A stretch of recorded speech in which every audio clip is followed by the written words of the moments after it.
Hello everybody, আজকে আমাদের topic of discussion হচ্ছে transistor characteristics. Course title fundamental of electronics. এর আগে অবশ্যই introduction to transistors and transistor configurations দেখে নেবে, বিকজ ও দুটো না দেখলে তোমরা এই পার্টিকুলার লেকচার ভিডিওটা ভালো করে বুঝতে পারবে না। Intended learning objectives: after completion of the lecture, a student will be able to define input and output characteristics of a bipolar junction transistor. Draw input characteristics of a common emitter BJT. Draw the output characteristics of a common emitter BJT. Identify the various regions of BJT output characteristics. What is meant by transistor characteristics? The graphical forms of the relations between the various current and voltage variables in a BJT are called transistor static characteristics. একটা transistor বা বিজেটির চারটে variable হয়: input voltage, input current, output voltage, output current. এই চারটে ভেরিয়েবলের মধ্যে যদি আমরা গ্রাফ প্লট করি যে কোনো দুটো ভেরিয়েবলের মধ্যে অন্য দুটো ভেরিয়েবলকে কনস্ট্যান্ট রেখে, তাহলে যে ক্যারেক্টারিস্টিক্স গুলো আমরা পাই সেগুলোকেই বলা হয় transistor characteristics. By considering any two of the variables as independent variables, it is possible to draw different characteristic curves. For example, the variables for common emitter configuration are input বা base current, input voltage base to emitter voltage, output বা collector current আর output voltage বা collector to emitter voltage. আমরা present lecture ভিডিওতে common emitter কনফিগারেশনেরই input আর output ক্যারেক্টারিস্টিক্সকে study করব। Common emitter input characteristics আমরা already আগে দেখেছি common emitter সার্কিটটা কি হয়, তোমরা লেকচার ভিডিওটা দেখে নেবে। এখানে emitter terminal is common between the base terminal and the collector terminal, এবং এখানে base current plus collector current দুটো মিলিয়ে এমিটার কারেন্ট তৈরি হচ্ছে। আমরা প্রেজেন্টলি এনপিএন জাংশনের ক্ষেত্রে দেখছি। তো এখানে কি হচ্ছে দেখো, যেটা ইনপুট টার্মিনাল সেটা হচ্ছে বেস টু এমিটার। তাহলে আমি যখন ইনপুট ক্যারেক্টারিস্টিক্স বলছি, it is the plot between the input current and the input voltage. তাহলে ইনপুট কারেন্টটা হচ্ছে এখানে বেস কারেন্ট আর ইনপুট ভোল্টেজটা হচ্ছে এখানে ভিবিই বা বেস টু এমিটার ভোল্টেজ। তাহলে এখানে আমরা বেস কারেন্টটাকে ভার্টিক্যাল অ্যাক্সিসে প্লট করব এবং বেস এমিটার ভোল্টেজটাকে আমরা হরাইজন্টাল অ্যাক্সিসে প্লট করব।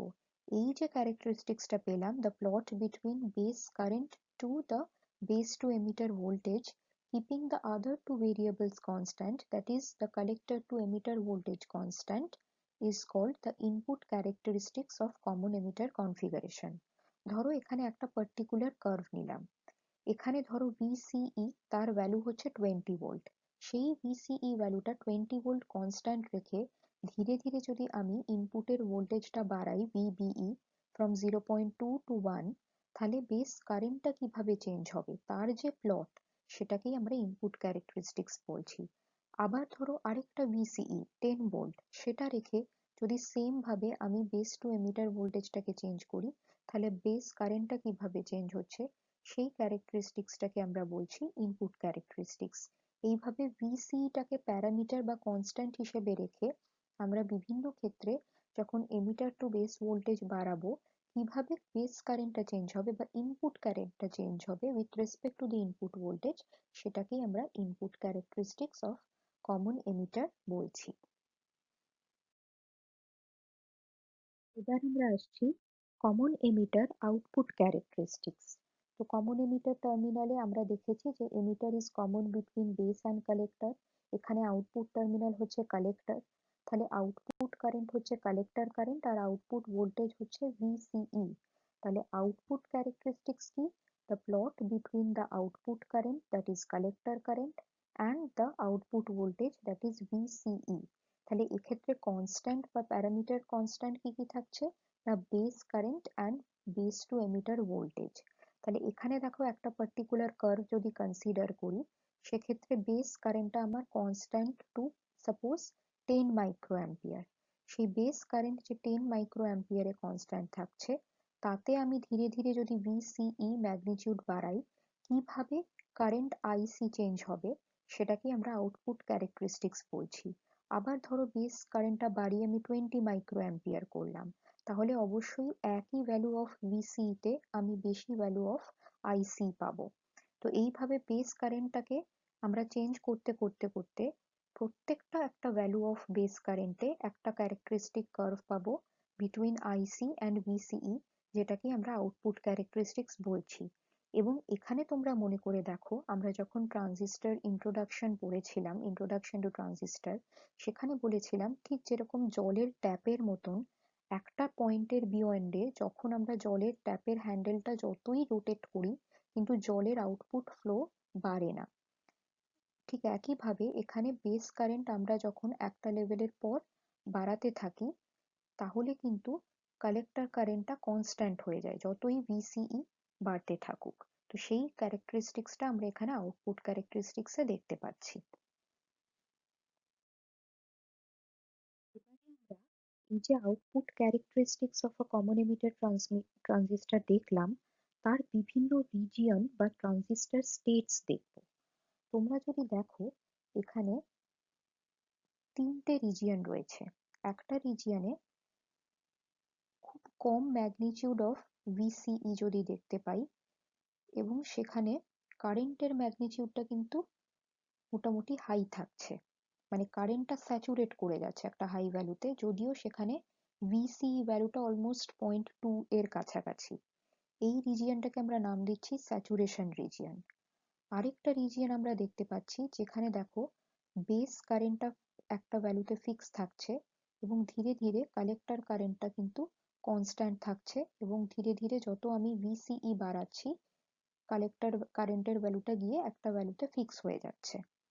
তো এই রিজিয়নটাকে আমরা active region of the transistor বলছি, এবং একটা অ্যাম্প্লিফিকেশন সম্ভব হয় ট্রানজিস্টরে only in this active region. আর থার্ড একটা রিজিয়ন রয়েছে দেখো, যেখানে কিন্তু কালেক্টর কোনো কারেন্টই তৈরি হচ্ছে না, সেই কালেক্টর কারেন্টের ভ্যালুটা অলমোস্ট জিরো, যদিও সেখানে কালেক্টর টু এমিটার ভোল্টেজটা বাড়তে থাকছে। সেই রিজিয়নটাকে আমরা কাট অফ রিজিয়ন বলছি। এবং একটা ট্রানজিস্টর এই স্যাচুরেশন রিজিয়নে কাজ করবে নাকি অ্যাক্টিভ রিজিয়নে কাজ করবে নাকি কাট অফ রিজিয়নে কাজ করবে, সেটা ডিপেন্ড করছে তার ইনপুট অ্যান্ড আউটপুট টার্মিনালসের বায়াসিং এর ওপর। কিভাবে? The output characteristics can be divided into three different regions: active region, saturation region and cutoff region. তো এই তিনটে রিজিয়ন নির্ধারিত হয় তার ইনপুট জাংশন বা বেস টু এমিটার জাংশন এবং তার আউটপুট জাংশন বা বেস টু কালেক্টর জাংশন, এই দুটো জাংশনে কিভাবে আমরা বায়াসিং করেছি। আমরা যেটা প্রত্যেকটা ক্ষেত্রে দেখেছি যে ইনপুট টার্মিনালটা ফরওয়ার্ড বায়াসড আর আউটপুট টার্মিনালটা রিভার্স বায়াসড, সেটা হচ্ছে অ্যাক্টিভ রিজিয়ন অফ অপারেশনের জন্য। এই যে এই পার্টিকুলার রিজিয়ন যেখানে অ্যাকচুয়ালি অ্যাম্প্লিফিকেশনটা হচ্ছে। কেন অ্যাম্প্লিফিকেশন হচ্ছে? এখানে আমরা একটা particular base current which is in micro ampere, তার জন্য দেখো আমরা একটা collector current in milli ampere পাচ্ছি, so there is an amplification. Next যদি আমি দুটো junction, both input and output জাংশনকে দুটোকেই যদি ফরওয়ার্ড বায়াসড করে দিই, তাহলে সেই ধরনের কনফিগারেশনের ক্ষেত্রে কি হয়, আমরা একটা স্যাচুরেটেড ভ্যালু অফ IC পাই কিন্তু কোনো ভোল্টেজ পাই না, অলমোস্ট 0.2 এরকম শর্ট সার্কিটের মতন কাজ করছে আউটপুট টার্মিনালটা। আরেকটা হচ্ছে যদি দুটো টার্মিনালকে মানে ইনপুট আউটপুট দুটোকেই আমি রিভার্স বায়াস করে দিই, তাহলে কি হচ্ছে, যে রিজিয়নে কাজ করছে ট্রানজিস্টর সেটা হচ্ছে কাট অফ রিজিয়ন, যেখানে কোনো কালেক্টর কারেন্ট তৈরি হচ্ছে না। তো এইভাবে আমরা ইনপুট জাংশন আর আউটপুট জাংশনের করেসপন্ডিং ফরওয়ার্ড বা রিভার্স বায়াস স্টেট দেখে ডিটারমাইন করতে পারি ট্রানজিস্টরটা অ্যাক্টিভ রিজিয়ন, স্যাচুরেশন রিজিয়ন এবং কাট অফ রিজিয়ন কোন রিজিয়নে কাজ করছে। অ্যাম্প্লিফিকেশনের জন্য ট্রানজিস্টরটাকে আমাকে অ্যাক্টিভ রিজিয়নে নিয়ে যেতে হবে, এবং এই যে বায়াসিং প্রপার বায়াস ভোল্টেজ দেওয়া, যাতে কিনা একটা ট্রানজিস্টর পার্টিকুলার কোন রিজিয়নে কাজ করবে সেটাকে আমরা নির্ধারণ করতে পারি, সেই প্রসেসটাকেই বলা হয় ট্রানজিস্টর বায়াসিং। এবং এই বায়াসিং নিয়েই আমরা পরবর্তী লেকচার ভিডিওতে ডিসকাশন করব।